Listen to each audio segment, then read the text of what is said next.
Welcome back to the second lecture on the growth of functions. In this segment, we're going to continue our discussion of the rates of growth of the 8 reference functions that we discussed in the previous segment. In fact, all of their graphs are shown here in this figure. Now, you don't need to try to match up the graphs with the function to notice a very interesting pattern.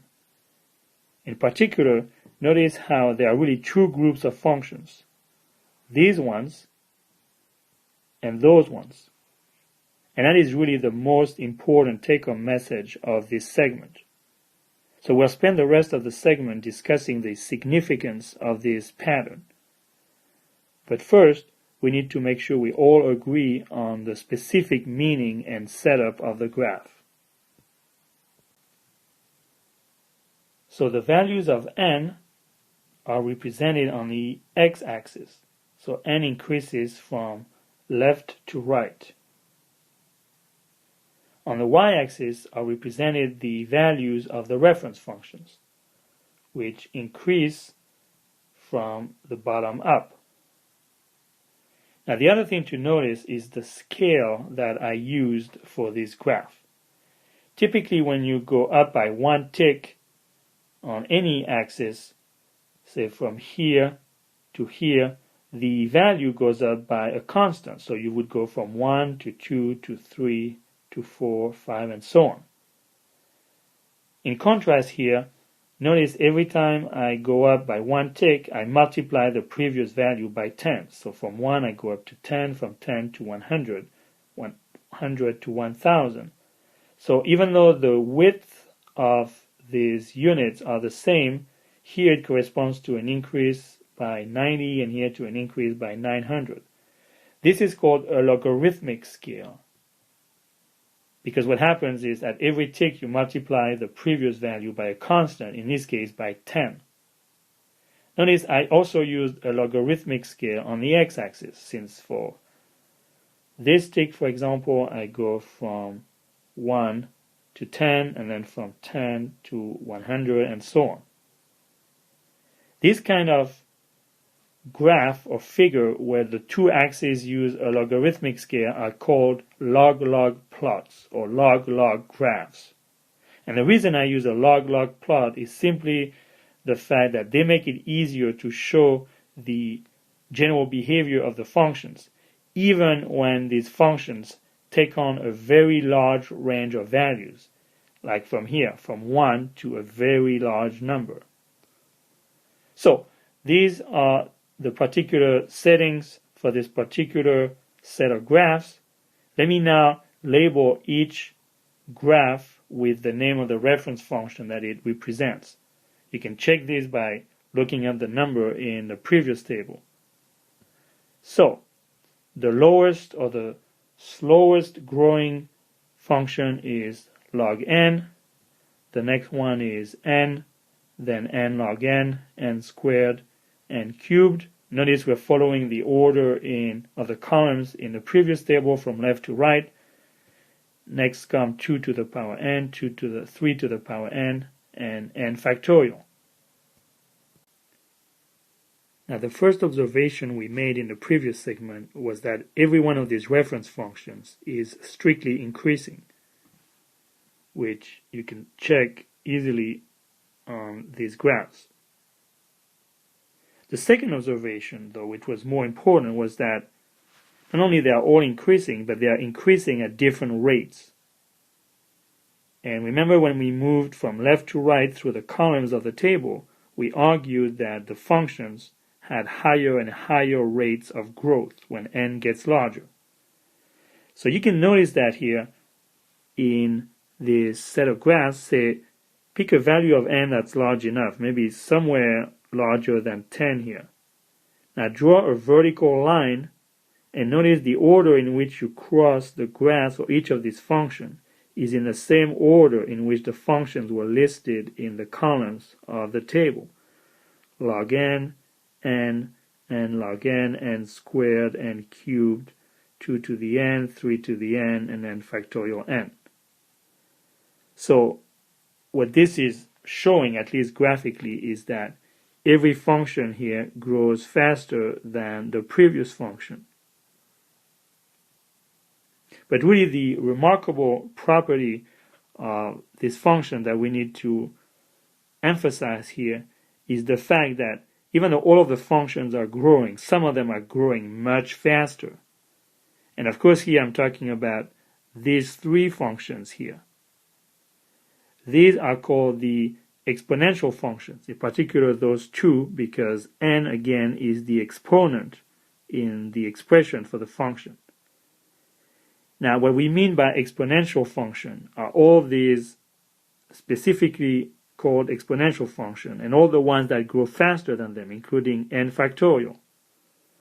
And so this is where the name exponential explosion comes from, is the idea that as n gets larger and larger, these functions not only grow larger and larger, they do so extremely fast, notice almost vertically. And in particular, they grow a lot faster than any one of these other functions here. So this is a very important concept in the study of the runtime or the time complexity of algorithms. If you have an algorithm whose runtime is characterized by an exponential function like this, then it's a very, very inefficient algorithm. What you're really looking for is an algorithm whose runtime or time complexity you can upper bound by one of these functions, not one of these. So you want to stay away from exponential explosion. So in a minute, I'm going to illustrate with a concrete example what it means in terms of runtime of algorithms to have an exponential explosion and why you want to avoid that phenomenon. But first, let me give a name to these other functions here, the good ones, the one we are interested in terms of time complexity. These two functions are called polynomial functions because they have the variable n as the base and the exponent is a constant, 3 and 2 respectively. This function is called the linear function or just the identity function. Notice it's a special case of a polynomial function where the exponent is just 1. Now, the slowest growing function, the one that grows so slow that it's still equal to about 10 whenever the input is 1,000, is called the logarithmic function. In particular here, I drew the log base 2 function. And finally, this function, which is the product of a linear function and a logarithmic function, is sometimes called the linear arithmetic function. And it's going to come up quite often in our study of algorithms. Now let's get a feel for the phenomenon called exponential explosion using an almost concrete example in terms of runtime of algorithms. So I'm going to show you another table I built up with Excel, but this time I converted the values of f of n to mean the runtime of an algorithm. So let me explain to you what I mean. The first column is still n, and that's a characterization of the input size to the algorithm. Then every column after that is going to represent the values of a function f of n, which is the runtime of some algorithm. So these values correspond to seconds of runtime of the algorithm, unless otherwise noted like here, when a different unit is specifically mentioned.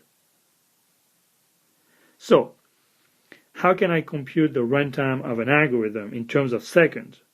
Well, first I need to, for example, compute the number of instructions that the algorithm executes. So I'm going to assume that f of n is the number of instructions that are actually executed at runtime. But that's just a number of instructions, not a number of seconds. So to get an actual runtime, I'm going to assume that the particular CPU that I'm running these algorithms on is executing 1 billion instructions per second. Remember, 1 billion is 10 to the power 9. So, if I know the number of instructions that the algorithm executes, and that's what's given by these reference functions, say I can divide that number by 10 to the power 9 to get the number of seconds that it will take for this algorithm to terminate. So let me summarize the meaning of these values in the table using the concrete example of a sorting algorithm. N would be the size of the array to be sorted, or the number of elements in the array to be sorted, from 1 to 1 million. Now let's assume you had an algorithm whose runtime is upper bounded by the n log n reference function. What this table indicates is that as n gets bigger and bigger, the runtime gets larger and larger. So for an array of size 100,000, it would take 2 milliseconds to sort the array, whereas for an array of size 1 million, it would take 20 milliseconds to sort the array. So these are the meanings of the values in the table. So the first observation that we can make now is to notice that these first three columns contain very small numbers. So what that means is if you can upper bound the runtime of your algorithm by one of those three functions, you have a very fast algorithm. N squared is also pretty good upper bound. Notice, for example, that 1,000 seconds is about 16 minutes, which, is not an awful run time. If you have a very important computation, you're probably willing to wait for 16 minutes for it to complete. Now, when you get to n cubed, things get a little bit more dicey. Are you willing to wait for 31.7 years to sort, say, an array of a certain size? Probably not. But notice, if, like we do these days, we have available to us large clusters of computers, and if the problem can be parallelized, there's a good chance you can cut down the runtime of this algorithm, maybe by a factor of 1,000. And you would be down to a reasonable runtime, especially for big scientific computation, where you're willing to wait a few days to get the result. The most important take-home message is the difference between all of the functions to the left of this point and all of the functions to the right of this point. And I only show one of them. That's the smallest growing of the exponential functions. Notice what happened. For a very small input size of 100, the estimated runtime of an algorithm whose upper bound is 2 to the power n is so large that there's no way you can even conceive what it means, 40 trillion years. And in particular, there's no way that any number of computers, any cluster size will allow you to bring down this number to any reasonable runtime. So the conclusion is that this is a concrete example of what we mean by exponential explosion. It doesn't take a very large input. Notice you're going from 10 to 100 for the runtime to explode almost literally from almost zero to completely unmanageable.